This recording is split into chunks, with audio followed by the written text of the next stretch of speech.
എന്റെ പ്രവർത്തനത്തിൽ എന്തെങ്കിലും വീഴ്ച ഉണ്ടായിട്ടുണ്ടെങ്കിൽ അത് ഓഡിറ്റ് ചെയ്യപ്പെടണം, ഓഡിറ്റ് ചെയ്യപ്പെടും.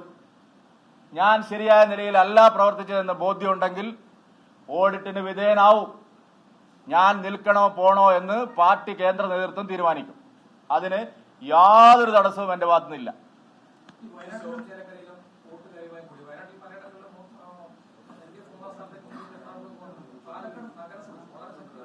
ഞാൻ പറഞ്ഞ എല്ലാത്തിനും കാരണം ഞാൻ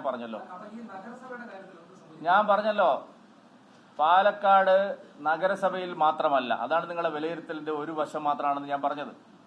കണ്ണാടിയിലും പിരായിരിയിലും മാത്തൂരിലും അടക്കം 3 പഞ്ചായത്തുകളിലും നഗരസഭയ്ക്ക് തുല്യമായ വോട്ട് വ്യത്യാസം ഉണ്ടായിട്ടുണ്ട്. ലോക്സഭാ തെരഞ്ഞെടുപ്പിനെ അപേക്ഷിച്ച് 4000 വോട്ട് കുറഞ്ഞത്, 2000 വോട്ട് കുറഞ്ഞത് ഗ്രാമപഞ്ചായത്തുകളിൽ നിന്നാണ്, 2000 വോട്ട് കുറഞ്ഞത് നഗരസഭയിൽ നിന്നാണ്. ഏതെങ്കിലും ഒരു പ്രദേശത്ത് മാത്രമായിട്ട് വോട്ട് കുറഞ്ഞു എന്നുള്ള വിലയിരുത്തൽ വസ്തുതാപരമല്ല. അതുകൊണ്ടാണ് ഞാൻ ആദ്യമേ പറഞ്ഞത് എല്ലാ ബൂത്തുകളും പരിശോധിക്കും. കഴിഞ്ഞ 3 തെരഞ്ഞെടുപ്പുകളെ എടുത്ത് എല്ലാ ബൂത്തുകളും പരിശോധിച്ച് ശരിയായ വിമർശനം നടത്തി, വിശകലനം നടത്തി, നഷ്ടപ്പെട്ട പിന്തുണ ചെറുതാണെങ്കിലും, ഞാൻ ഒട്ടും കുറച്ച് കാണുന്നില്ല, ചെറുതാണെങ്കിലും നഷ്ടപ്പെട്ട പിന്തുണ തിരിച്ചു പിടിക്കാൻ വരും ദിവസങ്ങളിൽ ശ്രമിക്കും. തദ്ദേശ തെരഞ്ഞെടുപ്പ് ആവുമ്പോഴേക്കും അതിന്റെ പൂർണ്ണമായിട്ടുള്ള മുന്നോട്ട് പോകും.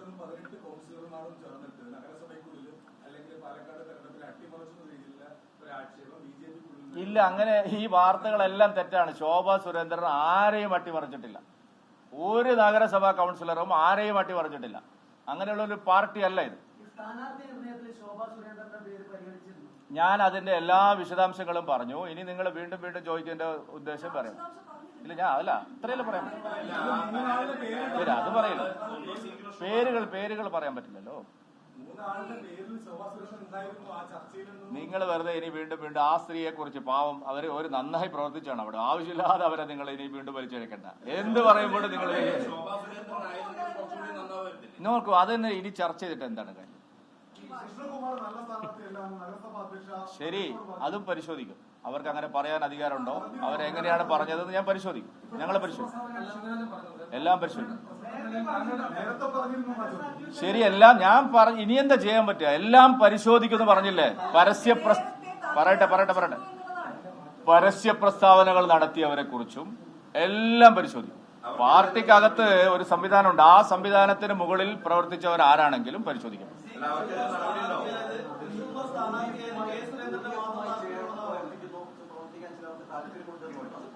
അയ്യോ, പാർട്ടിക്കുള്ളിലല്ല. ഇനി അത് നിങ്ങൾ വാർത്തയാക്കണ്ട.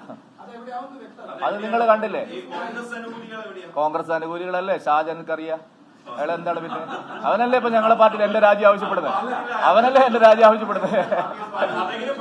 അല്ല അതല്ല ഇപ്പൊ രാജ്യം ആവശ്യപ്പെടുന്ന അവരെ 3 പേരാണ് രാജ്യം ആവശ്യപ്പെട്ടത്.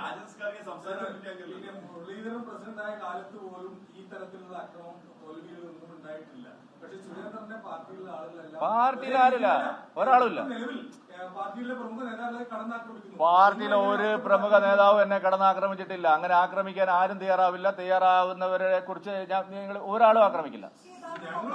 ഏതാക്രമിക്കും? എന്നെ ആരാക്രമിക്കും? ഒരു രംഗത്തും വരില്ല. എനിക്കെതിരെ അല്ലെന്ന് വെറുതെ നിങ്ങൾ ആവശ്യമില്ല.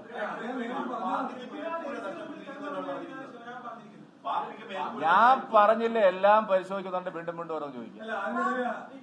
ശരി, ഈ വിഷയത്തിൽ ഇനി എന്താ ചോദിക്കാനുണ്ടോ? നിങ്ങൾ എന്താണ് ഈ